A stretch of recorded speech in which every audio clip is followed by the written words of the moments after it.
હાય friend, આજે આપણે બનાવશું ચિકનનું શાક। 500 ગ્રામ તેલ ગરમ કરશું, એમાં થોડુંક જીરું નાખશું। 2 સમારેલી ડુંગળી એડ કરશું। ડુંગળી સારી રીતે લાલ થઈ જાય એટલે 200 ગ્રામ ચિકન નાખશું। 4 સમારેલા બટેટા લેશું।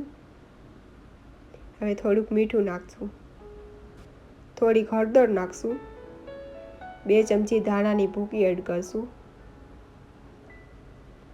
2 ચમચી મરચાંની ભૂકી એડ કરશું। હવે એક સમારેલું ટમેટું લઈ લીધું છે।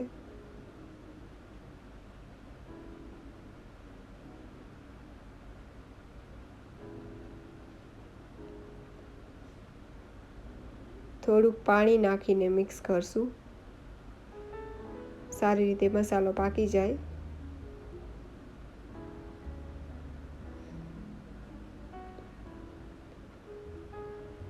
હવે 2